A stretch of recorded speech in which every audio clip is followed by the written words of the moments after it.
Hello and welcome to Pure Experiences live streams. In this series, we are reading the Mandukya Karika by Gaudapada.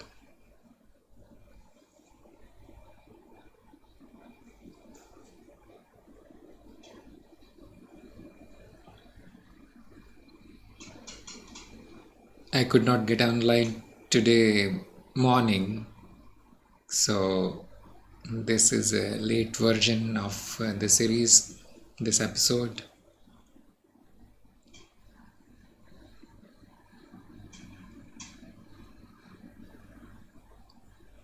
Let us get right into the verses.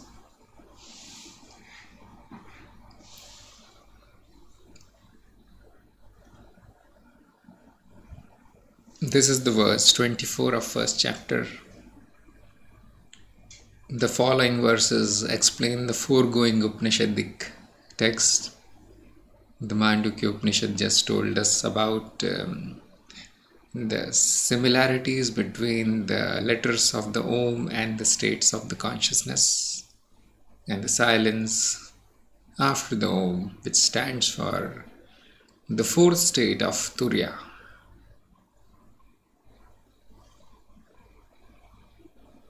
Next.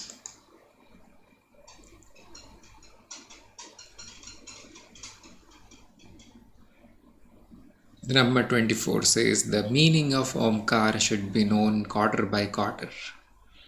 There is no doubt that quarters are the same sounds. Having grasped the meaning of Omkar, nothing else should be thought of. And probably he means that do not get distracted by other things. Shankar says that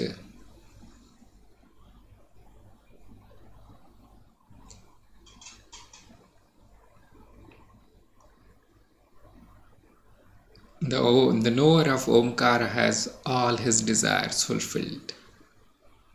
And this may mean that the seeking has ended for that person because there is nothing more to seek. There's nothing more to desire now. Because when you realize the Om as Brahman, then either all the desires are your desires and they are all being fulfilled, and they have already been fulfilled because you are timeless, or you are totally empty, nirgun, and pure, have nothing to do with the illusory desires. So that can be the deeper meaning of when he says all your desires will be fulfilled. It does not mean that our petty desires as humans get fulfilled or we get a magical power of some kind. Yes, I have seen many people, they chant these mantras and Om to get powers. That is not worth doing. It does not give you power. No mantra gives you power.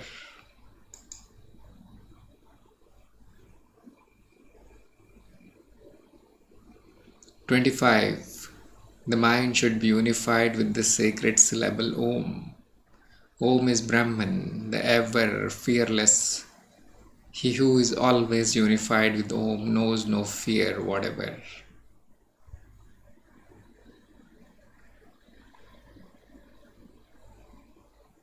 Shankar says the word Yunjita means to unify, that is to absorb. The mind should be absorbed in Om, which is of the nature of supreme reality as explained before.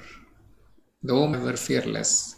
He who is always unified with Om knows no fear whatever. For the Shruti says the knower of Brahman is not afraid of anything. And Anandgiri says he who is proficient or perfect in the knowledge of Om acquired by an inquiry into its parts, that is, he who has unified himself with the soundless, partless Om by merging the three sounds in it, has annihilated the entire dualistic illusion and thereby attained to the supreme whole. But those who cannot do so, and those who always depend upon the teachings of others for acquiring knowledge, should meditate upon Om in the manner described in the Shruti.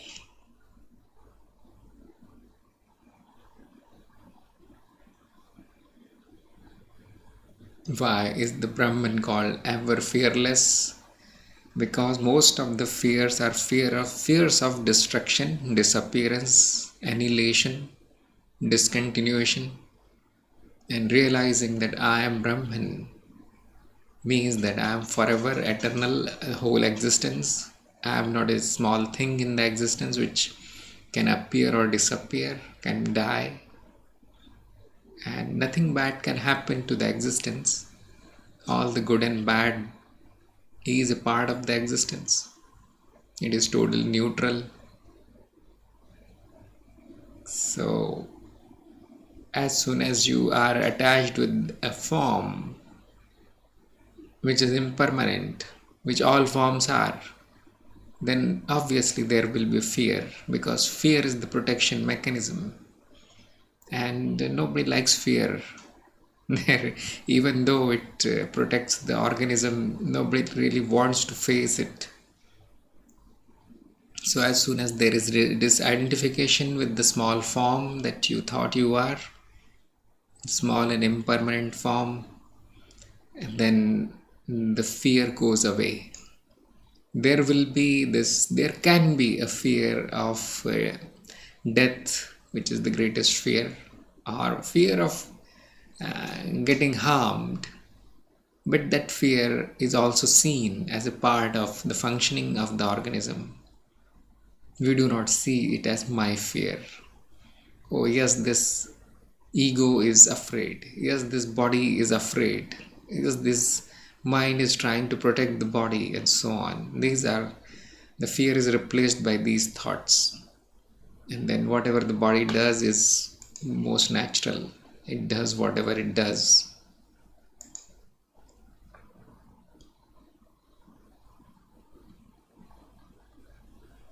"26. The sacred syllable Om, verily the lower Brahman, and it is also admitted to be the supreme Brahman. Om is without beginning, unique, without anything outside itself, unrelated to any effect, and changeless."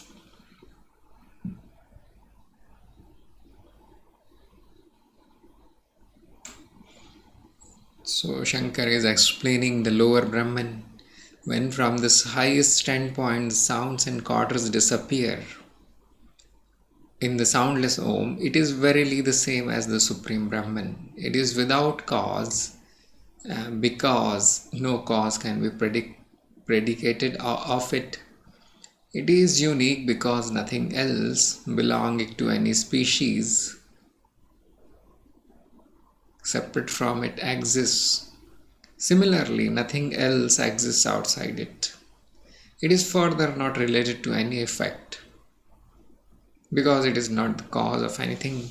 It is without cause and exists everywhere, both inside and outside, like salt in the water of the ocean. Angiri says about the lower Brahman, that is the Brahman which is looked upon as the cause of the universe. The dull and mediocre intellect should meditate upon Om as described in the first line of Karika. The second line describes the soundless aspect of Om, or the Turiya Atman, which can be understood only by the one possessing the keenest intellect.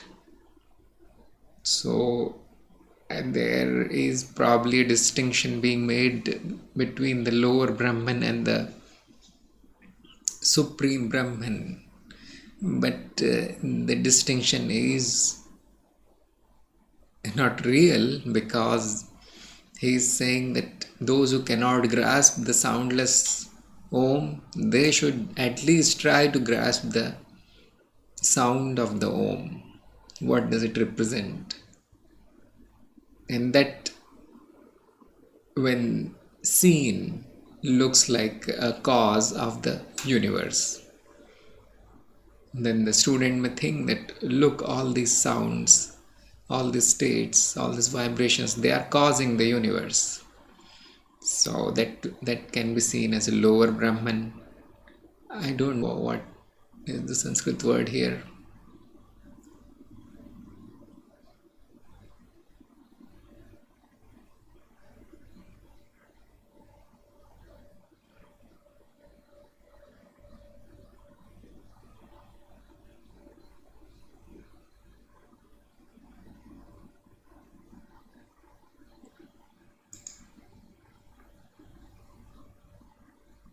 Number 27. Om is verily the beginning, middle, and end of all. Knowing Om as such, one without doubt attains immediately to that supreme reality.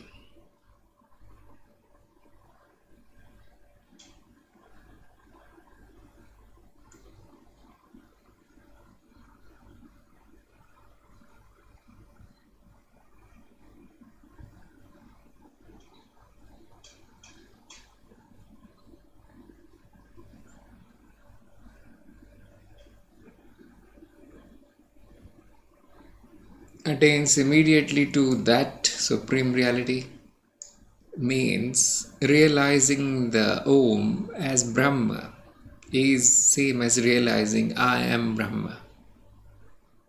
And after that, nothing remains to be attained. There is nothing to seek, nothing to find, nothing to change.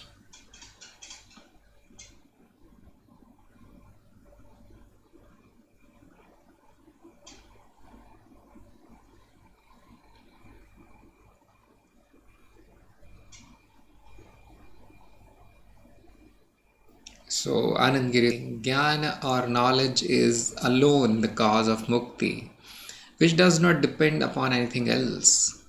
The moment we know the real nature of Om, we become unified with it. So that must be the experience of many people, that when you don't, these things are, you see yourself as limited, small, bound, because the identification is with the form. When we know the real nature of Om, we see it as ourselves. I am Om. So this is realizing that I am not bound, and that is the mukti. And this knowledge alone brings the liberation. Nothing else will bring the liberation.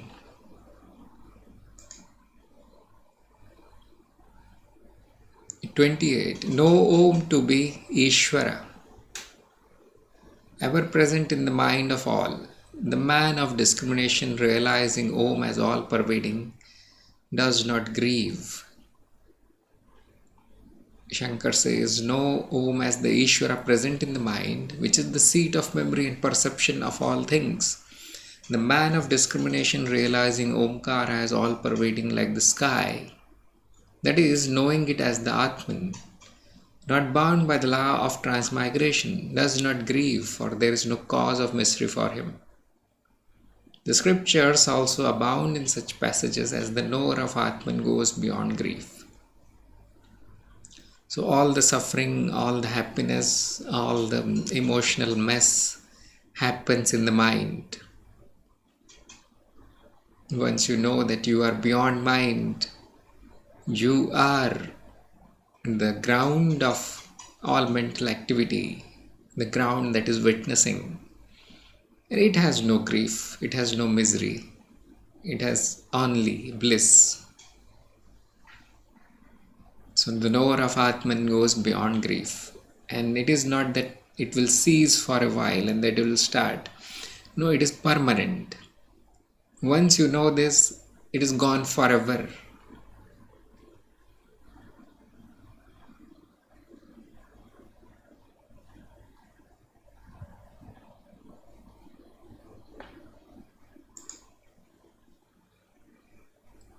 Some people think that if I keep chanting Om, the misery will not touch me. No, that is superstition, that is blind faith. You know the Om, and you will find there was no misery. This is the realization. 29. One who has known Om, which is soundless and of infinite sounds, and which is ever peaceful on account of negation of duality, is the real sage and none other.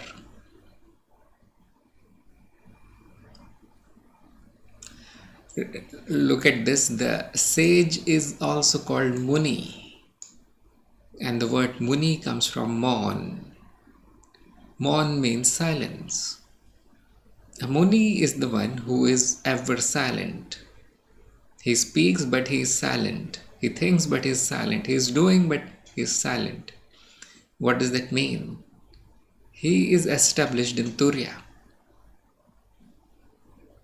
The one who is established in Turiya, your real nature, is the silent one, also known as the Muni, which means the real sage.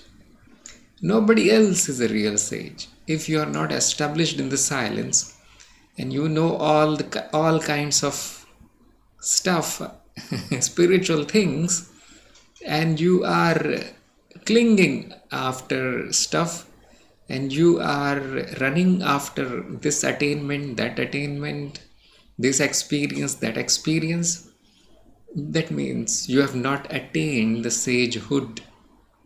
You have not attained the status of a Muni. You are just a seeker. You are just a student. Let me see what can I get from this mantra. Let me see what will I get from this pilgrimage. Let me try worshipping this new god, which is in fashion in this century, and so on. Or let me try the other philosophy because I cannot understand this philosophy. This guru is great, that guru is fake. And if this is going on, then you are the student, yes, there is no doubt about it, because you are doing the effort. But the silence has not entered in such a mind. This will enter, this will happen only through knowledge, not through activity.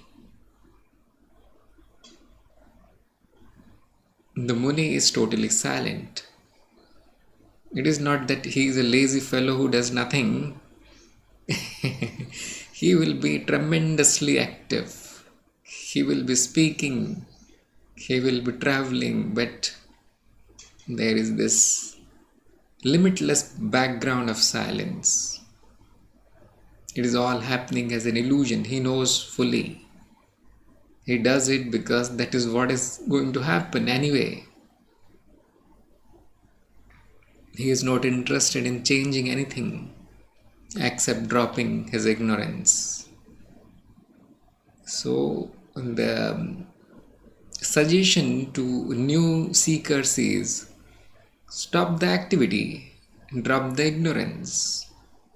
It is very easy. If you want to seek, you can seek afterwards. If you want to get the benefits of spirituality, get them afterwards. Now some people will laugh at this because you see, once you get this, there is nothing more to get. But I am just hanging this carrot in front of the seekers, newcomers, because I was one of those, you see. I thought that spirituality means a gain of some kind. It means a growth of some kind. It means achieving something. It means attaining something. It means becoming better than my present self and better than the others. There was a competition with myself. And all of this nonsense was dropped. Why? Because you are the Nirgun Brahma, you are the emptiness, which is infinite, complete and eternal. And whatever appears here, which looks like I am getting something, is illusion. Now nothing remains to be done. It is dropping of ignorance that is more important.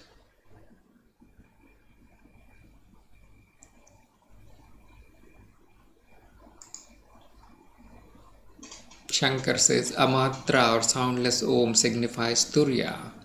Matra means measure. That which has infinite measure or magnitude is called Anantamatra. That is to say, it is not possible to determine its extension or measure by pointing to this or that. It is ever peaceful on account of its being the negation of all duality. He who knows Om, explained above, is the real sage because he has realized the nature of the Supreme Reality. No one else, though he may be an expert in the knowledge of the scriptures, is a sage. Those people who know scriptures by heart, or those who can interpret it in a very beautiful way, probably they are also munis, but most of them are just a pandit.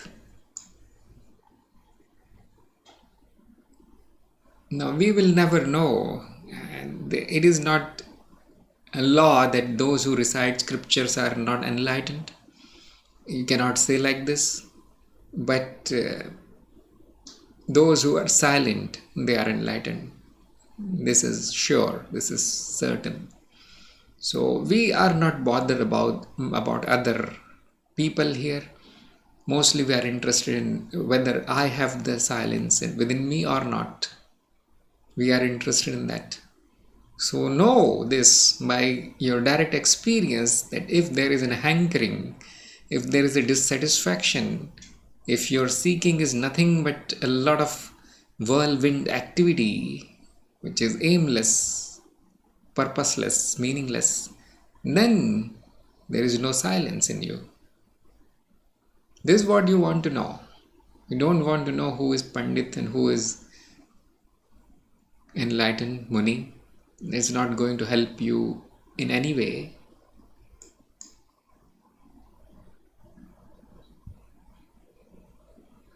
So Anand Giri is also saying that book learning without the direct realization of truth is of no value.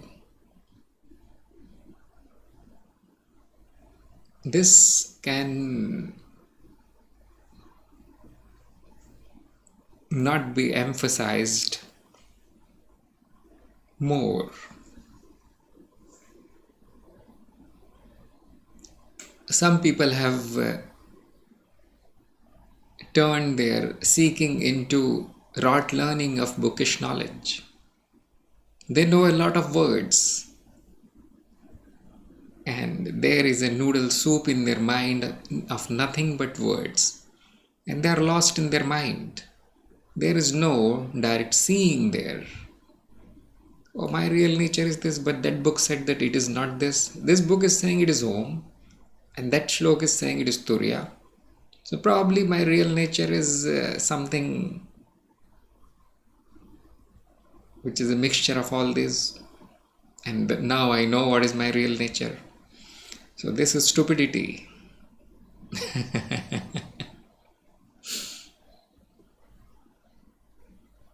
Start with your experience. Start with what you know, then clear up that which you know. That is the end.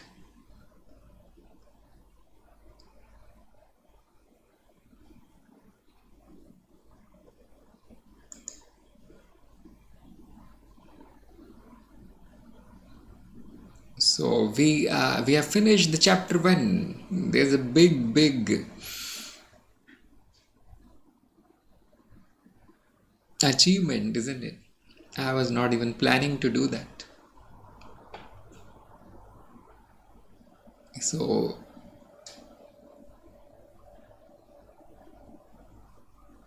chapter 2 is about the illusion, the illusoriness of sense experience. So it's a big chapter, 38.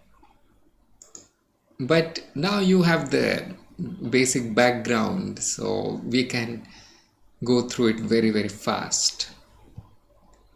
So it is called Vaitatya.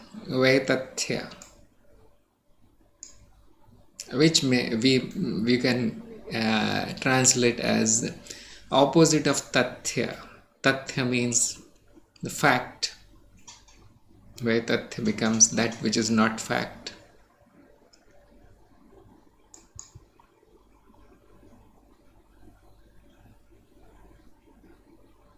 Where tathyam sarvabhavanam swapna ahurya manishin antasthanat tu bhavanam samvrittam tvena hetuna.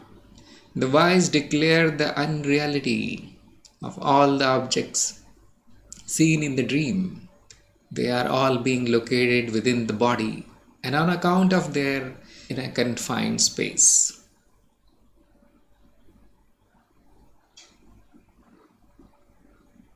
So he is talking about the swapna, the dream state. And I think everybody will agree that the wise declare the unreality of the dream.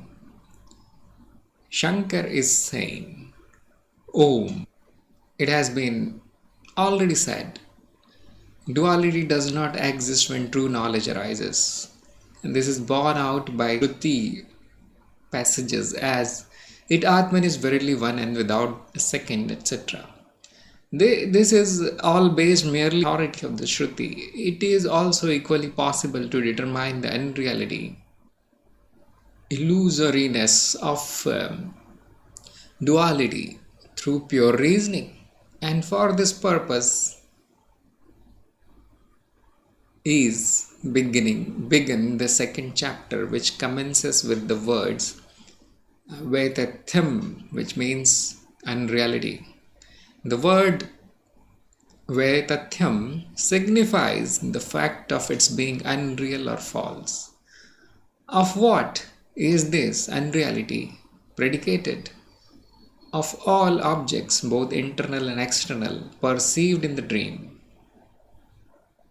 It is thus declared by the wise, that is, those who are experts in the use of the means, which is the pramana, of arriving at true knowledge.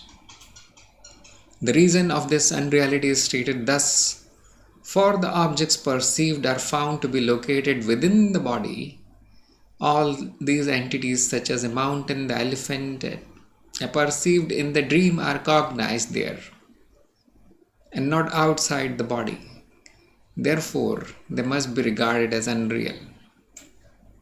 And now there is an objection. Now you can be confused by this. How is the dream located within the body? I think that is just a way to say it, that it is not outside there, it is within. They are cognized within. Not really in the body. You won't find anything in the body. The dream is not located in the body. So there is an objection here. This being within is no valid reason. A jar and other things, on account of their being perceived within a cover, such as a cloth, etc., cannot be called unreal. It's a pretty clever objection, isn't it? If you cover a jar in a cloth, or cover up an object with something, it does not become unreal.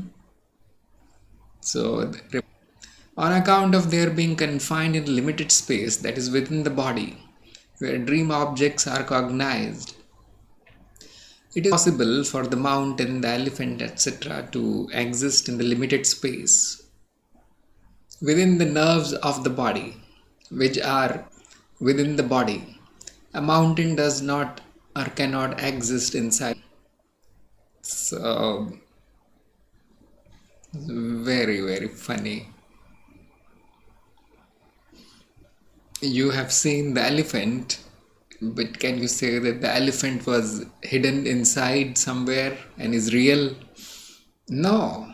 Similarly, if you see the mountain in your dream, can you say that, oh, my brain contains the mountain? No.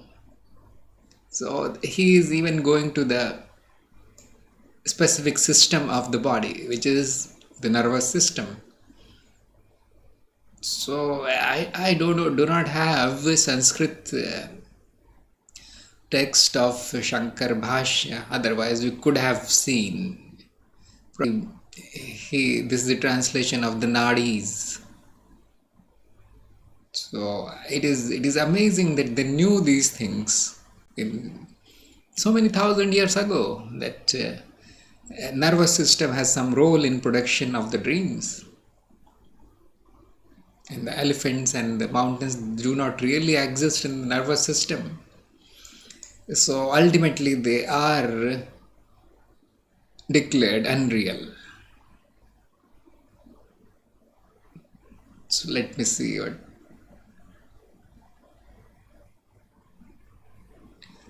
Anandgiri is saying.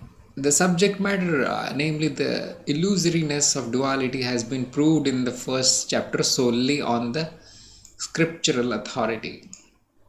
So yes, no attempt was made to establish the illusion of the world there, or the sensory perceptions. So we are going to go into extreme detail of that. As you can see, it's hair splitting detail are being presented here. Ordinarily we don't even think about the dream as being real or unreal, and we do not try to give any justification for our assumption that they are unreal. But Gaudapada is do that. This is the hallmark of a philosopher, and does not accept simply because it is written somewhere or because it is a common.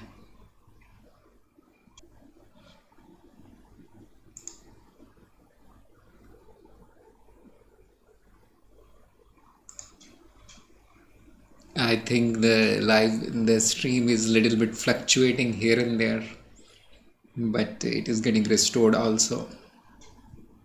So I was saying, this is the hallmark of a philosopher, that he won't accept anything, even a single word, without proper scrutiny.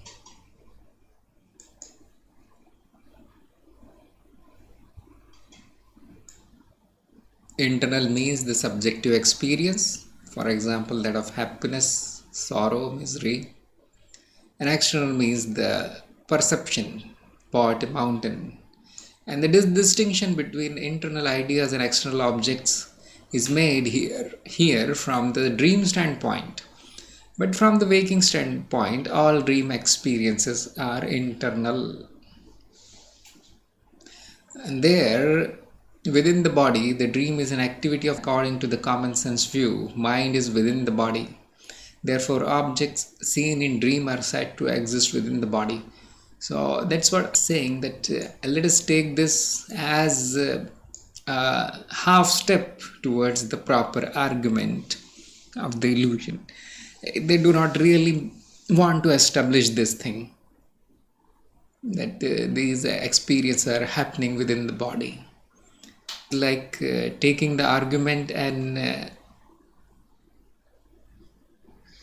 trying to deconstruct it one step at a time, while allowing the assumptions such as the dream exists within the body, because that is what an ordinary person, an ordinary seeker is going to understand initially.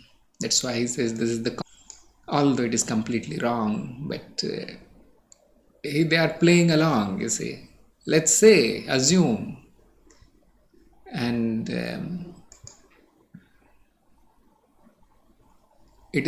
about the nerves, it is said in the scriptures that the mind moves about during the time of sleep along some nerves, and this produces the dream experiences.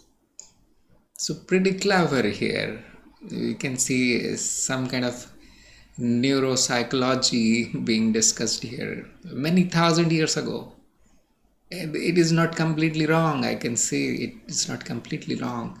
The word movement of the mind can be taken as activity of the nervous system. So yes, if a mountain cannot exist within a body, it is still more impossible for it to exist within a nerve, which is an old world view. Yes, let us, play along with the world view. This is many thousand years ago. So, I mean, people may say that this is 2000 years ago because Mandukya Karika was written 2000. But no, the tradition is going on since many thousand years. Just because Gaudapada wrote it down in his own words in a specific date, on a specific date, does not make the knowledge that old.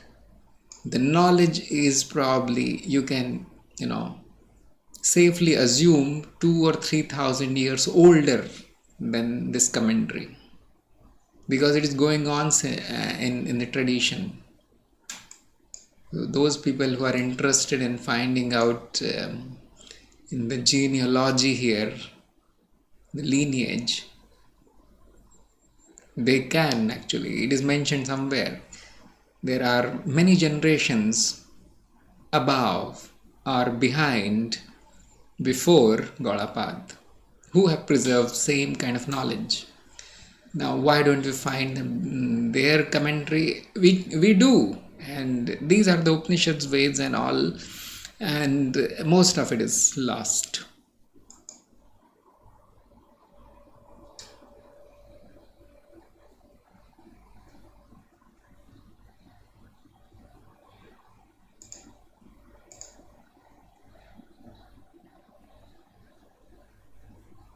So, verse 2, chapter 2. On account of the shortness of time, it is not possible for the dreamer to go out of the body and see the dream objects. Nor does the dreamer, when he wakes up, find himself in the place seen in his dream. So, more arguments for the unreality of the dream. And then this may sound like very, very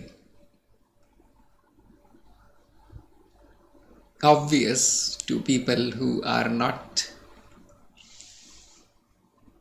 accustomed to how the philosophers talk. They talk like this. Yes, they make it very, very clear and obvious. So let us see what Shankar has to say. I mean, what can you add to this? That all that is perceived to exist in dreams is located in a limited space is not a fact. For a man sleeping in the east often finds himself, as it were, experiencing dreams in the north. Anticipating this objection of the opponent, it is said, the dreamer does not go to another region outside his body where he experiences dream. For it is found that as soon as the man falls asleep, he experiences dream objects, as it were, at a place which is hundreds of yojans, miles or kilometers, away from his body, and which can be reached only in the course of a month.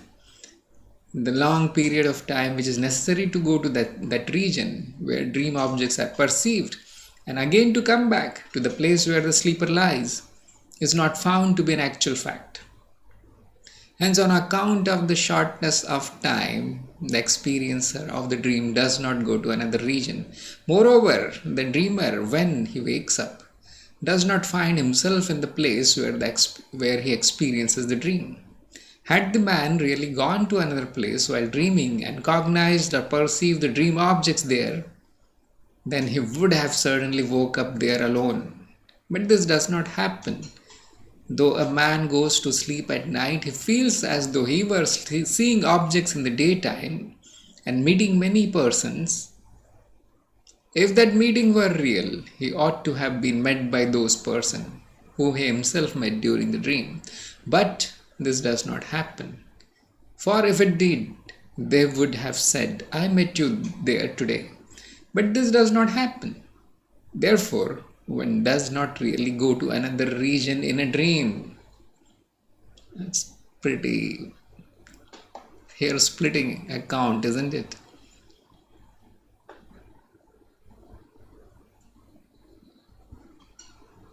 So, the yojan is the distance of 8 or 9 miles. You can see he's trying to get at something by probably he will prove the same things for the waking state. Let's see. So the unreality of the dream is established on two accounts now. First, because the elephants in the mountains cannot be contained in the nervous system, so not real. Second, the locations in the dream, it is not possible to travel to those locations seen in the dream sometimes, and that is one more argument, and this is very, very solid.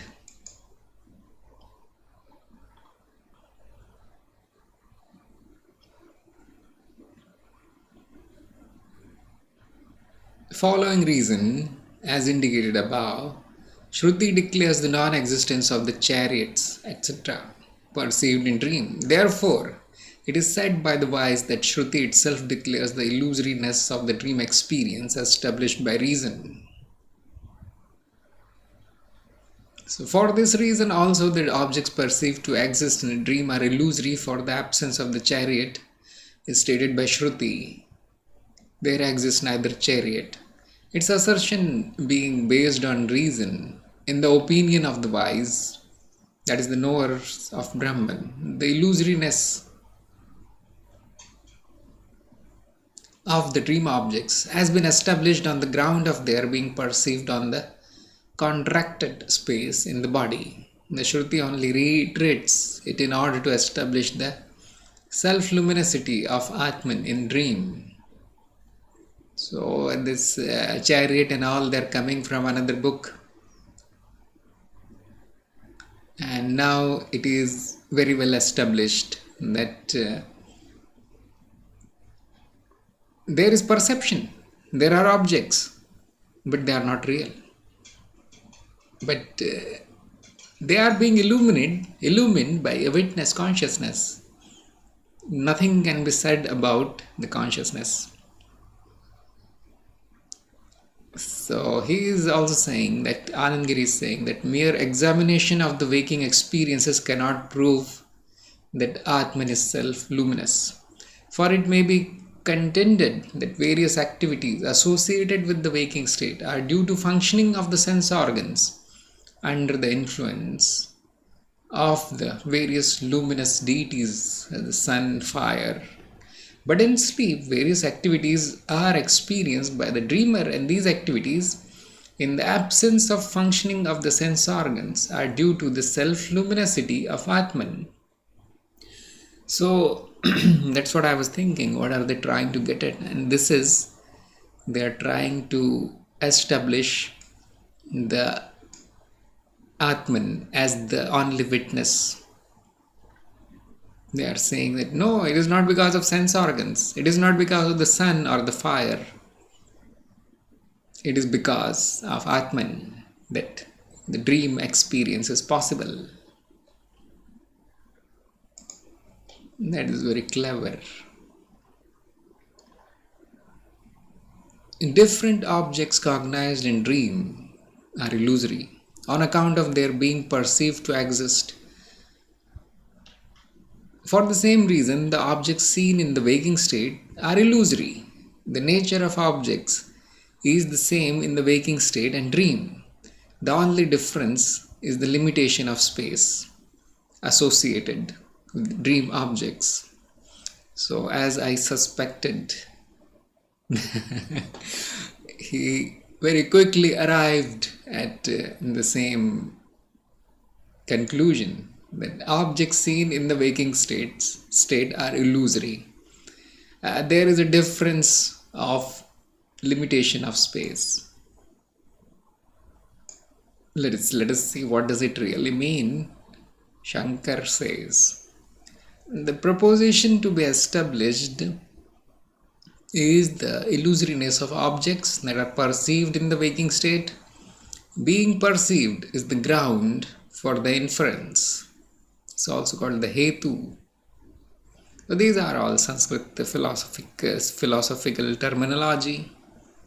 You see, pratigya is the establishment, hetu is the ground, They are like the objects that are perceived in dream, is the illustration. Drashtant, as the objects perceived to exist in dream are illusory, so are the objects perceived in the waking state.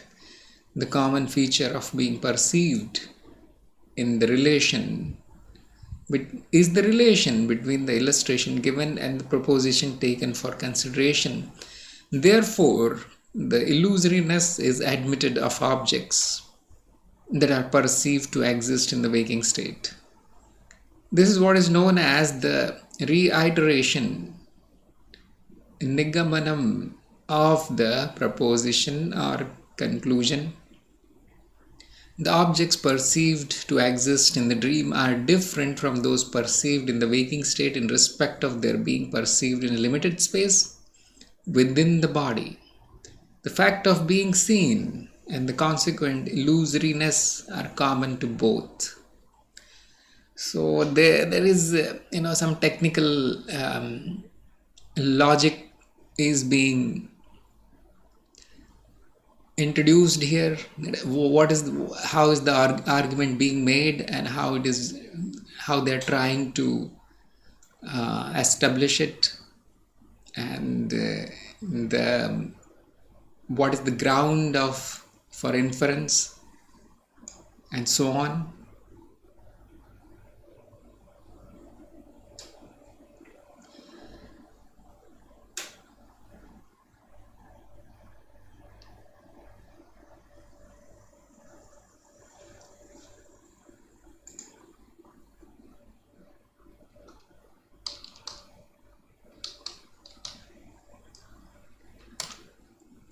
So I'm trying to search some meanings here before we can make some head and tail of it.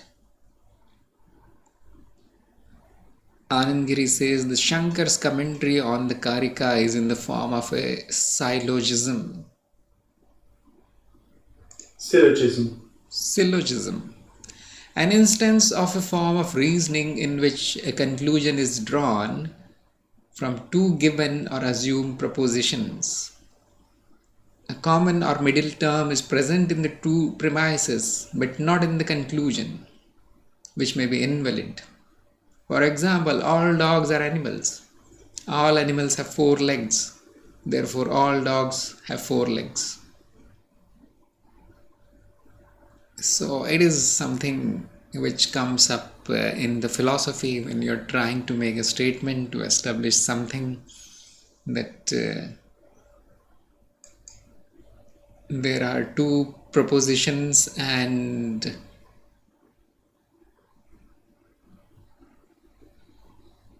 something is deducted out of them.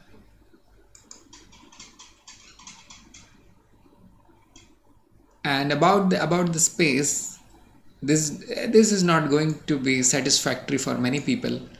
So Anandgiri says this difference is noted only from the waking condition. No inappropriateness of space is noticed during the dream. So this is also true, that when you are dreaming, you don't worry about whether it is inside or outside the body. And there is vast amount of space in the dream also, unlimited space. Just like in the waking state. Only when you look at the dream from the waking condition, you assume that since it was the mind, therefore, and the minds reside in the body, it must be in the body. There was no space there. But clearly, that is a wrong notion.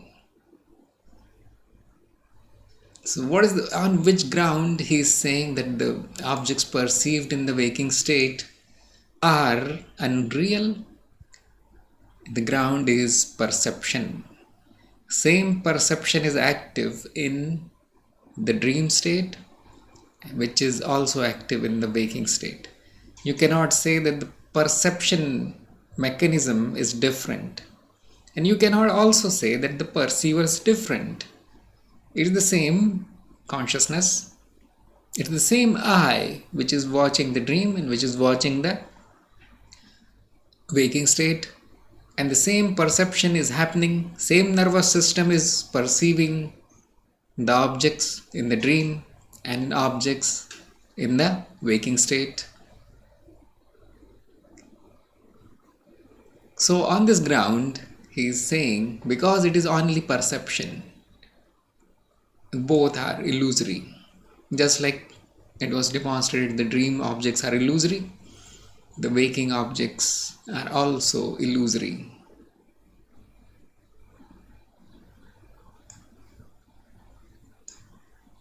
And the rest is very difficult to grasp for the middling kind of intellects. So I'll leave it to you, as a homework if you want to go into even more details of it.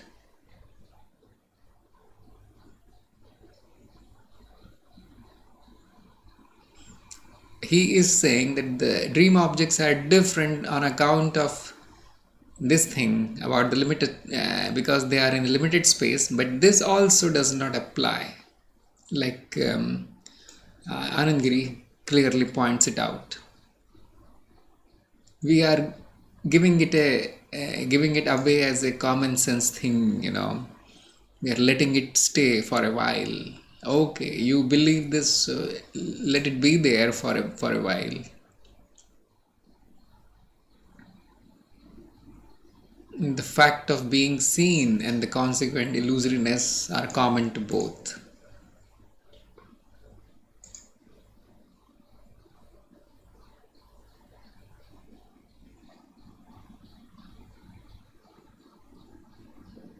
So I was wondering why there is no objection there.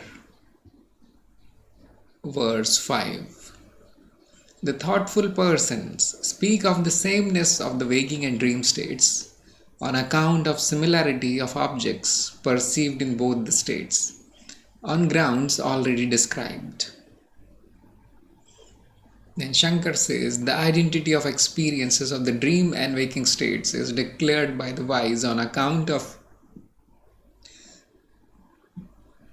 the reason already stated. That is, the experience of objects in both the states is associated with subject-object relationship. This Karika enunciates the conclusion that has already been arrived at in the previous inference by the wise.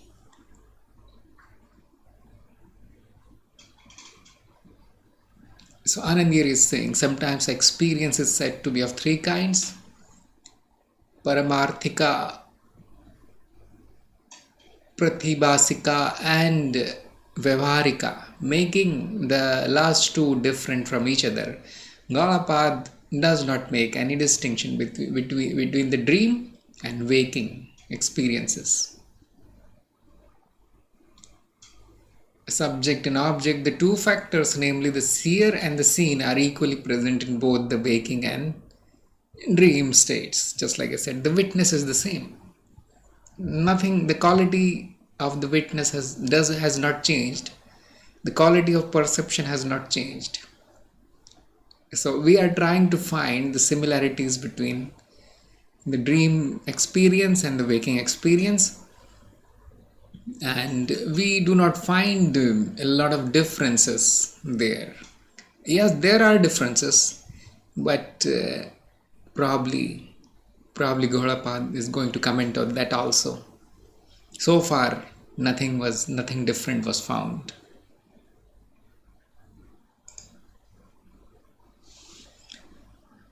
The dream and the waking experiences are identical because both are characterized by the same condition. This is the characteristics of being perceived. Therefore, they both are unreal. The reason of being seen, as already described, is a matter of common experience. Just because they are being perceived makes them illusory. This is probably enough to establish the illusoriness of waking state. Because I do that. I will ask you, if are you seeing the objects, or are you seeing the perception of objects? Are you aware of the objects, or are you aware of the objects as perceived by the senses. And this tiny question, which is a big question, gives you enough ground to suspect that probably I'm not looking at the objects. Probably I'm looking at the sensory information only. That makes it illusory. Instantly.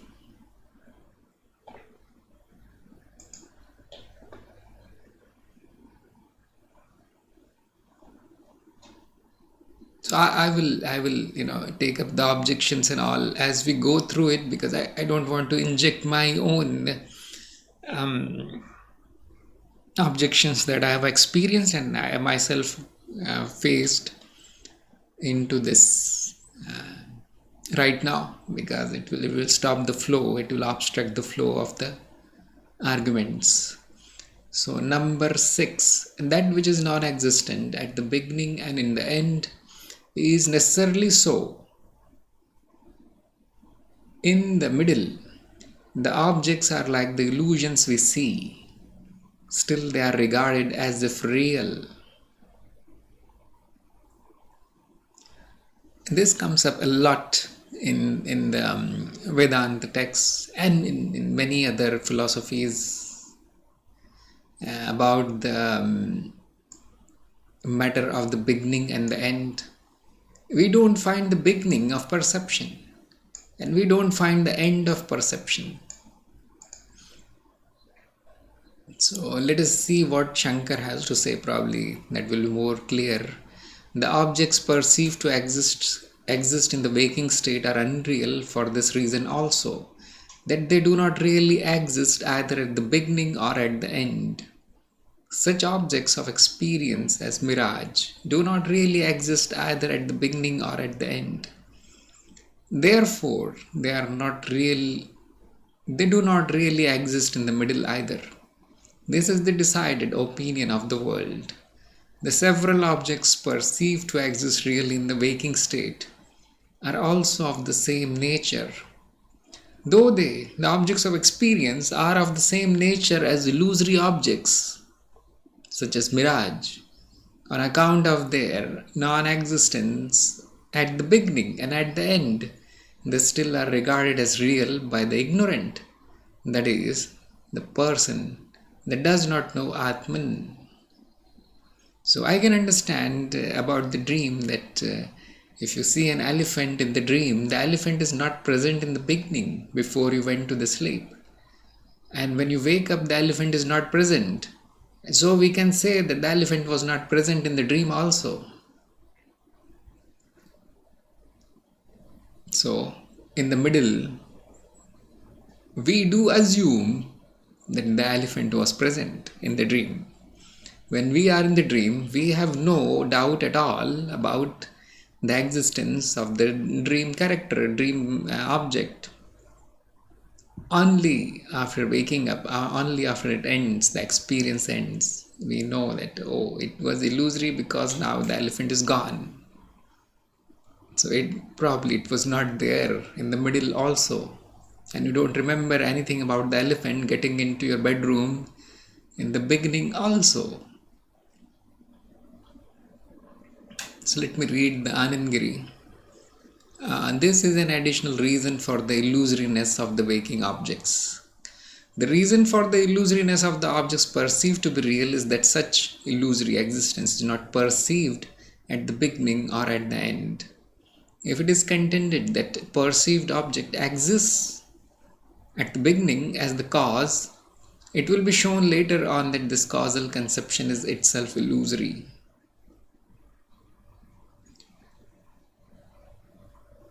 According to Gaudapada, illusory objects are those that have no existence at the beginning and at the end. This is exactly the characteristic of objects perceived to exist outside of us. Changeability is the characteristic of all perceived objects. Now he is getting at the core of it.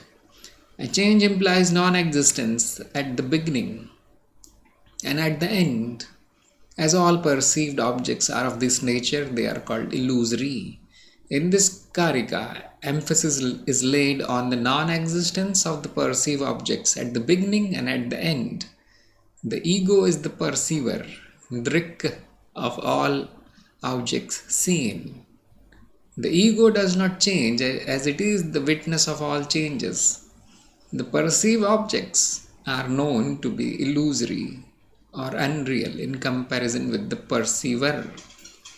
So let us not get thrown off by ego. It simply means the subject. Perceiver of all objects is the subject, not our ordinary ego, which people use this word in that sense, in a different sense. So this is the key sentence here. How can we say that the objects seen in the waking state do not exist in the beginning and in the end? Can you find the beginning of an object? The pot, which was made out of the clay, existed as clay in the beginning. Only it was changed in the form of a pot. And after the pot breaks, after many years of use, it changes into the clay.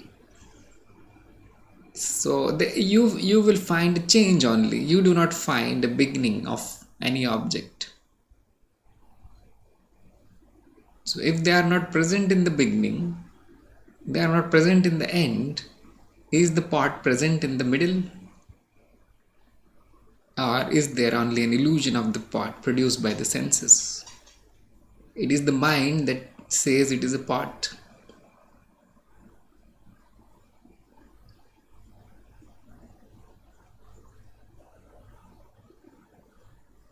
There are patterns in the beginning, there are patterns in the end, and there are patterns in the middle, and some patterns are meaningful for the mind. That is all.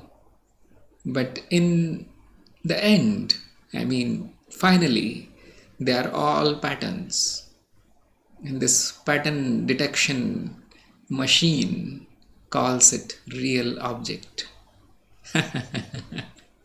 For some reason, probably it is useful for this pattern detecting machine for survival, maybe. Similarly, when you enter the dream, the patterns are present in the memory, and the patterns are then expressed as objects of the dream state, and at that time the mind calls them real, and the patterns then they dissolve in the memory, they become unmanifested again as soon as the mental state changes. They do not disappear really, they are all there in the memory. Similarly, and therefore whatever was thought of as an object in the dreaming state was not really there. It was a creation of the mind. The mind stamped it as an object. Similarly, in the waking states, there are patterns in the beginning. You can easily call them the universal memory. The universal memory manifests itself as objects as seen through the senses, and when they go through the machinery of the mind and sense organs, then we stamp them as real, or it is an object, and they go back into the universal memory. So nothing is really destroyed, only changed, and all that changes is thus said to be false, illusory.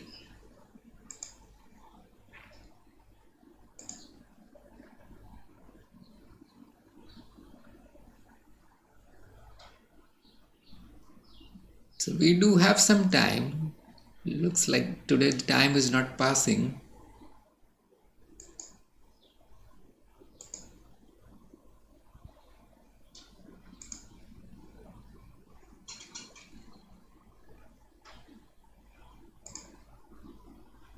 Probably because I have gone through such arguments many times in all these years.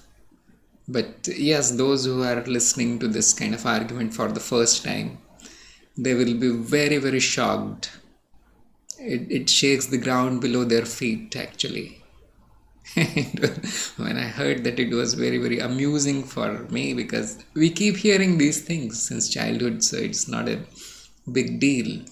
But let us assume a person from another country or another culture comes to know that whatever he is perceiving, the daily things that look so solid and true, are illusions, just like a dream.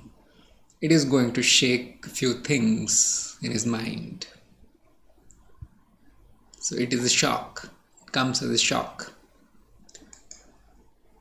Number 7, the serving a purpose as means to an end of them, the objects of waking experience, is contradicted, opposed in dream. Therefore, they are undoubtedly admitted to be illusory on account of their being with a beginning and an end. Very, very cryptic here. I don't claim to understand what he's saying.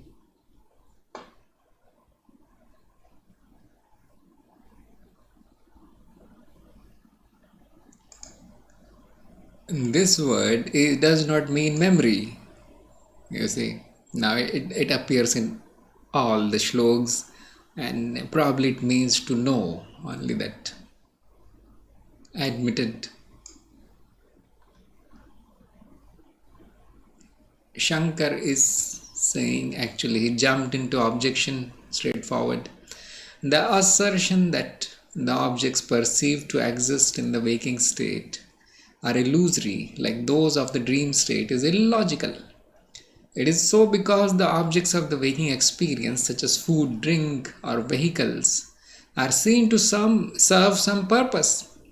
That is, they appease hunger and thirst, as well as do the work of carrying a man to and fro.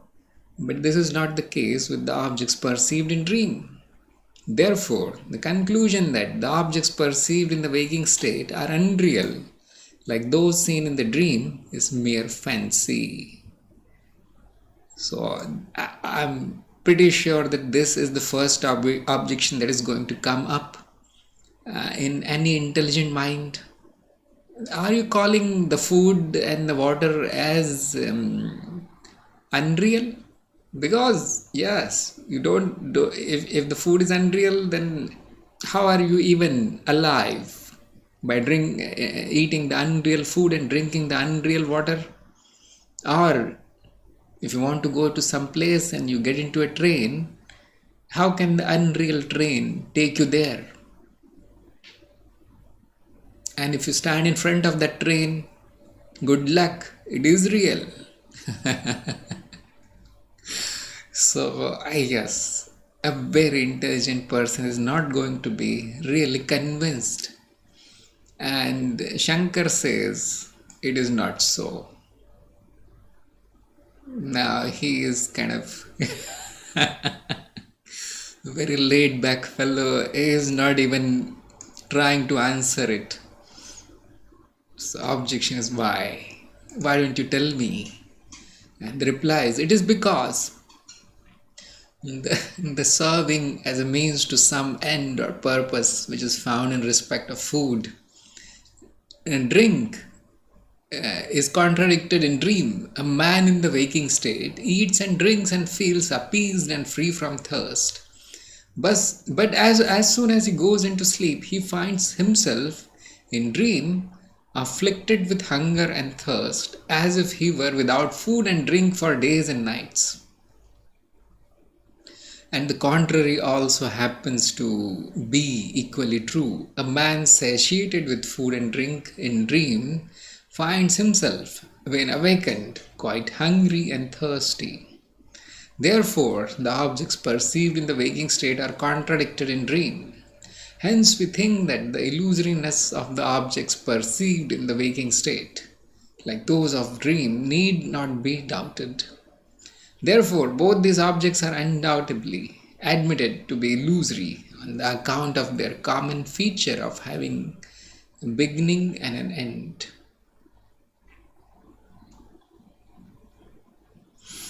Let me go back a little because I'm confused here.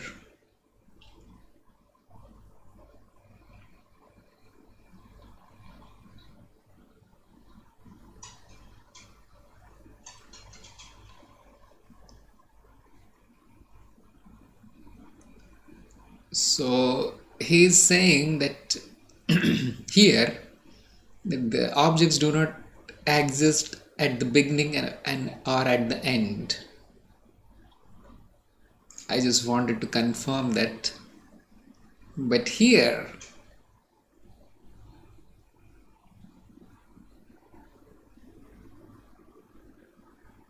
he is saying that they are illusory because they have a beginning and an end.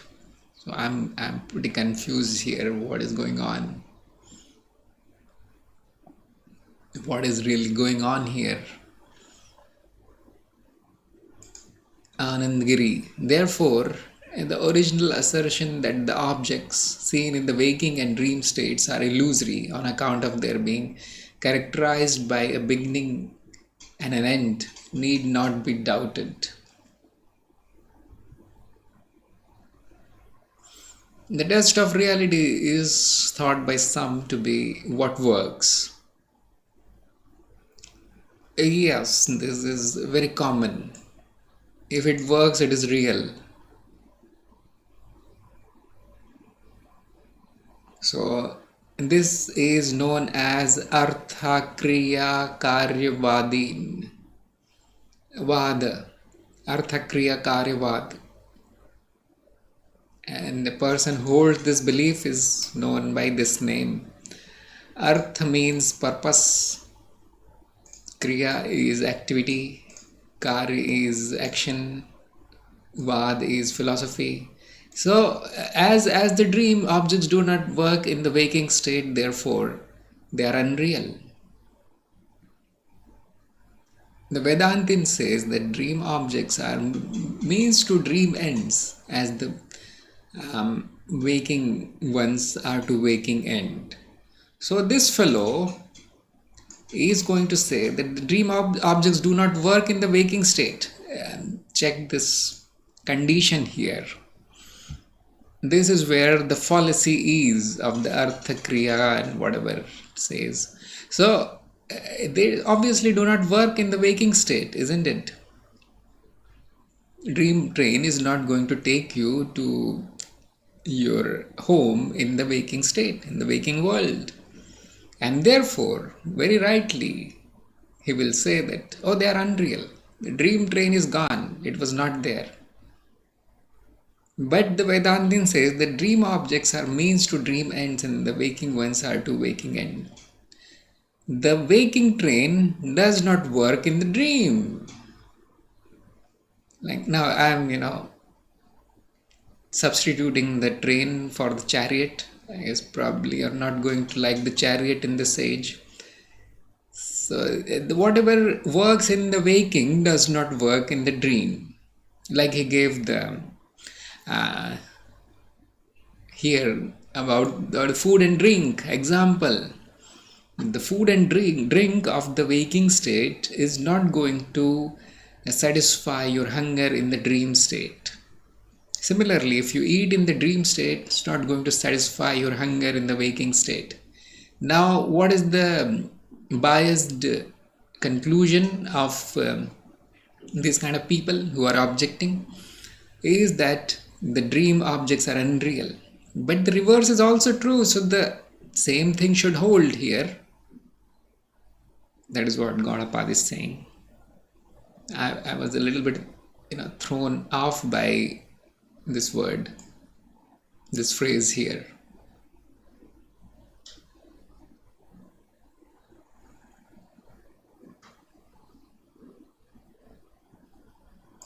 I'm not going to attempt where is the beginning and end here, but the essential proposition and its justification is clear, isn't it? Why do you say that the dream objects don't work in waking states, so they are unreal? But when the Waking objects do not work in the dream state. You do not say this. Why? That is what he is asking. Why is there a biased opinion here?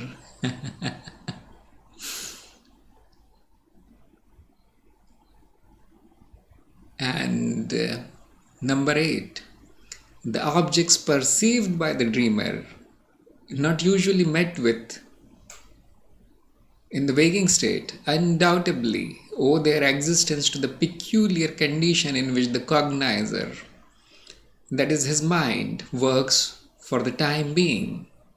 As in the case of those residing in heaven, the dreamer associating himself with the dream conditions experiences those objects, even as the one well instructed here goes from one place to another and sees objects belonging to those places. Well instructed means educated, sushikta.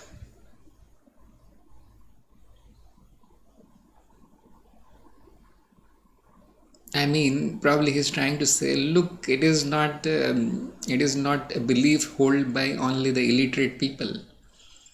The same thing is true for a well-educated person.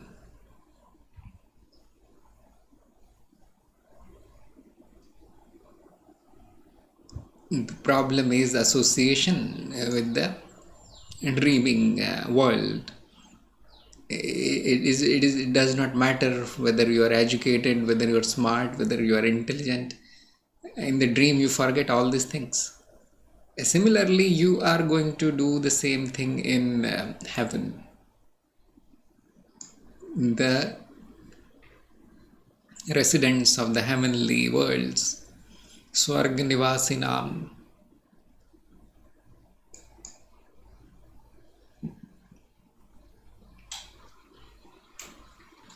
objection. The assertion about the illusoriness of objects perceived in the waking state on account of their similarity to those perceived in the dream state is not correct.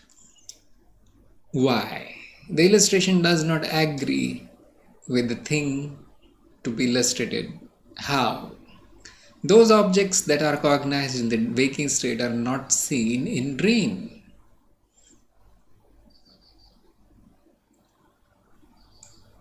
Well, what is seen then? And that is what Shankar is asking. What then are they? And those who are having the objection says, a man perceives in dream objects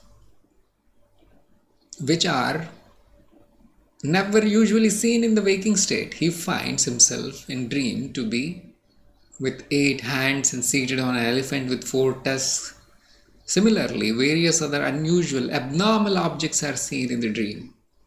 These dream objects are not like other illusory objects.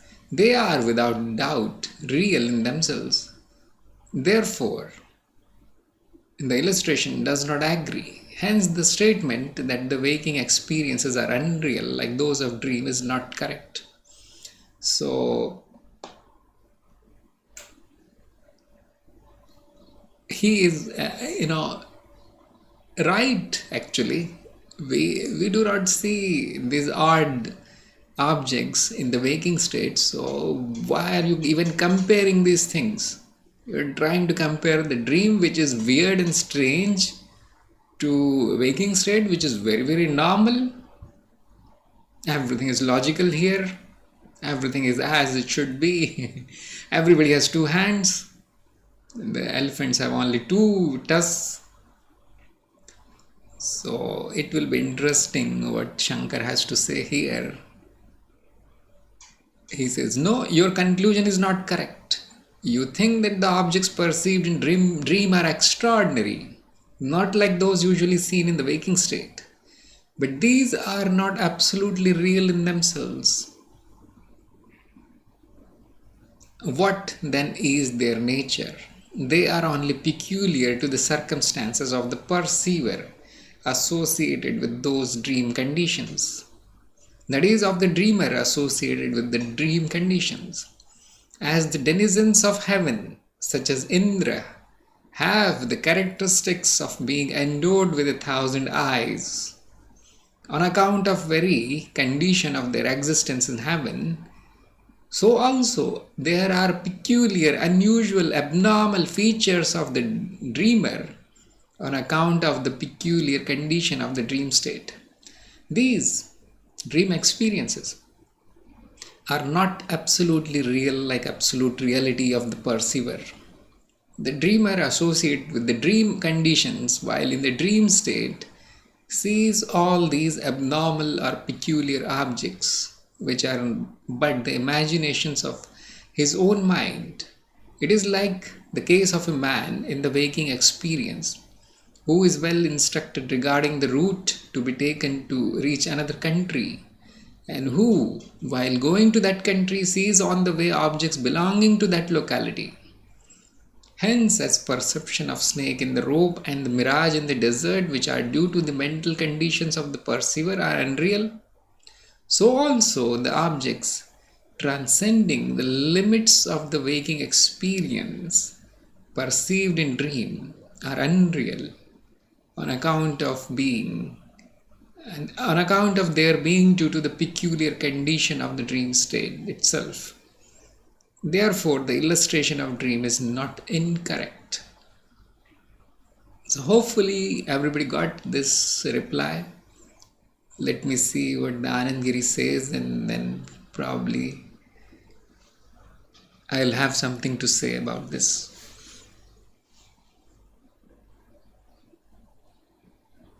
The dream experiences have no causal relation with the waking experience.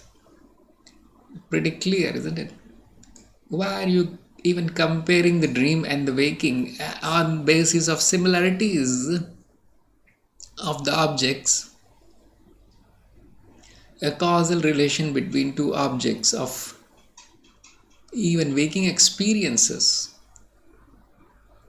as will be seen later on, cannot be proved to be true. Well, he's saying no, there is no causal relation between even two waking experiences. You're trying to assume a causal relation between dream and waking experiences. The objects of our experiences, whether in dream or in waking state, are but the creations of the mind.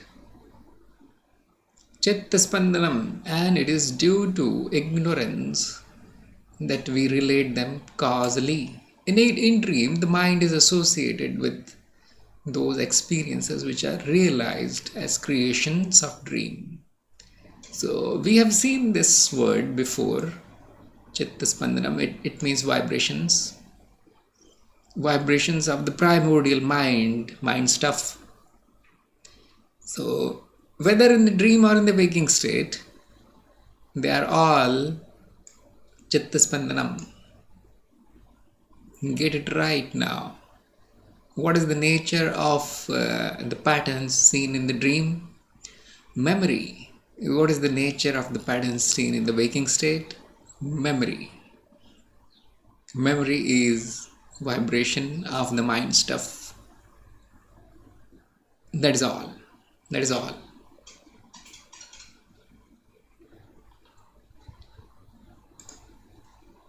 It is only some particular forms of thought which create heaven with their peculiar denizens. They are not absolutely real, but only our imaginations. The moment we imagine heaven, we imagine it also to be peopled with Indra, etc. In as much as in our mind, Indra and others are ever associated with heaven. So that is something totally different. Okay. The experiences of dream are not real because of their changing nature. But the perceiver of dream is real because of its unchangeable and witnessing the changes.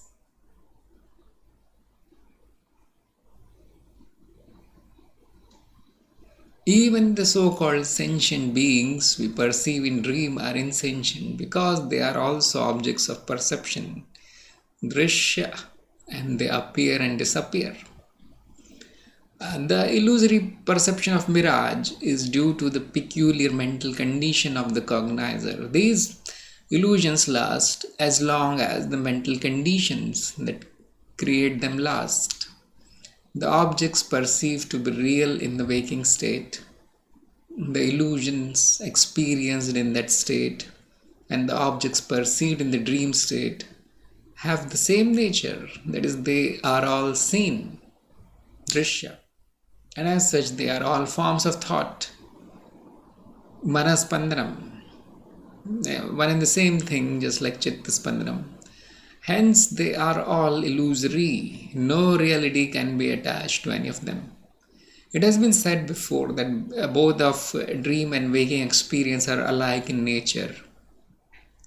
But a line of demarcation is sought to be drawn between them, contending that the dream percepts, being most of them queer, fantastic, and even unnatural, alike of them, do not find a place in the world of the wakeful man. But such percepts, however grotesque or abnormal, appear perfectly normal to the dreamer. The dreamer evidently has his own notion of space, distance, and form. But these standards have no applicability to the wakeful man, and the notions of the later in regard to space, etc., have no place in the dreamer's world, though for each everything is normal and real. So I'll start from the bottom. In both the states, no abnormality is perceived. No abnormality is perceived or is understood. Everything is understood to be normal and business as usual. So a god with 100 eyes is perfectly normal in his heaven. And if an elephant with wings, perfectly okay in the dream, nothing wrong there. A man with 8 limbs, you see.